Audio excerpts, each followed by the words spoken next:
국제 에너지 가격이 계속 급등을 하고 있고 한전이 사실 전기를 비싸게 사서 싼값에 파는 그 역마진 구조도 이어지고 있잖아요.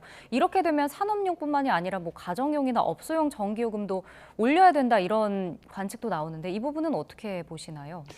사실 적자가 누적이 되면서 부채가 굉장히 많이 늘었고요.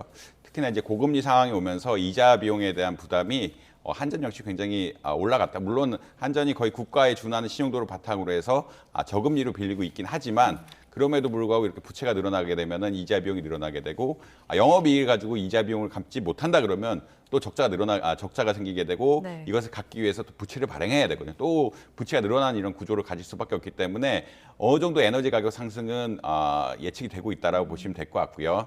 특히나 이제 부채 수준이 지금 너무 높기 때문에 이전 뭐 130조, 뭐 110조 수준까지 내려가려 그러면 한참 동안 높은 가격에 어떤 전기료를 내야 되지 않을까. 물론 에너지 가격이 조금 내려가면서 전기료도 변동이 되긴 하겠지만 흑자가 나야 부채를 갚을 수 있고 부채를 갚아야 경영이 정상화가 되기 때문에 이런 차원에서 앞으로 지금은 이제 산업용만 올렸지만 향후 뭐 내년 뭐 선거가 끝난다라면 사실 많이 예측을 하고 있거든요. 가정용까지 올려야 한전이란 기업이 정상적으로 운영을 하고 흔히 말하는 이자 비용 때문에 부채를 또 내야 되는 이런 상황들을 모면할 수 있다라고 생각을 해서 아마도 이제 가정용 전기 요금도 올라가지 않을까. 예. 지금은 사실 생활이 어렵고 특히나 작년 에너지 가격이 많이 오르면서 피해를 보신 분들이 많기 때문에 소매, 흔히 말하는 가정용에 대해서는 올리지 않고 있긴 하지만 장기적으로 한전의 적정한 부채 수준이라는 게 있을 거고 부채 수준까지 내려가려 그러면 흑자가 나야 되는데 이 흑자를 내기 위해서 어느 정도 높은 에너지 가격은 아마 예상이 되고 있다라고 보시면 될 것 같습니다. 네. 그러니까 선거가 끝나고는 가정용 전기요금도 오를 수 있다라고 지금 예측을 해주셨는데, 그러니까 결국에는 표를 좀 의식한 결정이 아니었나 이런 비판을 지금 받고 있거든요. 그러니까 전기요금을 결정하는 구조가 너무 이제 정치권의 영향을 받는 거 아니냐 이런 비판의 시각도 굉장히 많은데 이 전기요금 결정 구조 자체를 좀 바꾸려는 시도는 없나요?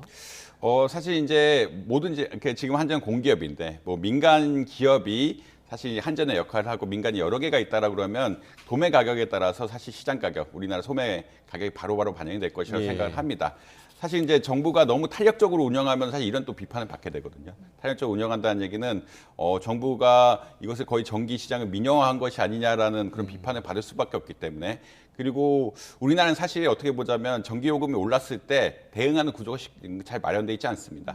사실 이제 유럽 같은 국가들은 사실 이미 굉장히 빠르게 민영화를 했기 때문에 전기료가 오르면 어떤 것들 줄여야 되고 이런 것들이 어느 정도 플레이 돼 있는데 사실 한국에서 이제 전기가 오르면 어떻게 해야 될지에 대해서 물어보면은 여쭤보고 나면은 사실 잘 모르거든요. 이거 어떻게 해야 되는지에 대해서 플랜도 없고 이렇게 좀 부족한 상황이라고 할 수가 있기 때문에 당장 뭘 바꾸기는 좀 어려운 상황이다라고 보시면 될 것 같습니다. 아까 말씀드린 것처럼 이것을 지나치게 탄력적으로 바뀌게 되면 도매 가격이 올랐기 때문에 소매 가격을 이만큼 올려야 된다라고 논리를 하게 되면은 일종의 뭐 흔히 말하는 시장으로 민영화한 것이 아니냐라는 뭐 비판을 받을 수밖에 없고요. 특히나 이에 따라서 한국은 준비가 또 안 돼 있기 때문에 산업이라든지 가정이 굉장히 또 피해를 받을 수밖에 없습니다. 물론 대기업들은 좀 여력이 있긴 하지만 가정이라든지 중소상인들은 이런 전기료 인상이 바로바로 오르게 흔히 말하는 탄력적으로 오르게 된다고 이야기하는 탄력적으로 오르게 되면은 피해를 받을 수밖에 없는 상황이 오게 됩니다. 그런 것들이 아직 준비가 안 돼 있고 이런 상황이라면 어찌됐든 이제 정부에서는 적절하게 이제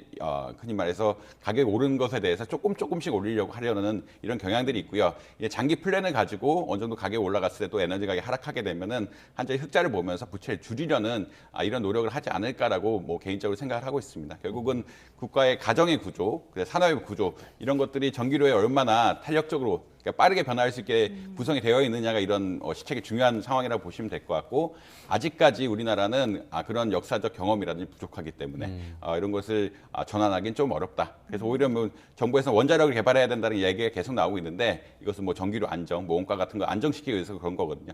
우리나라 산업 구조라든지 가정 구조가 그렇게 돼 있지 않기 때문에 우리가 전기료 단가 같은 것을 안정시켜서 이런 쪽으로 가야 된다는 의견을 보이고 있는 것이 사실이다라고 보시면 될 것 같습니다. 네, 알겠습니다.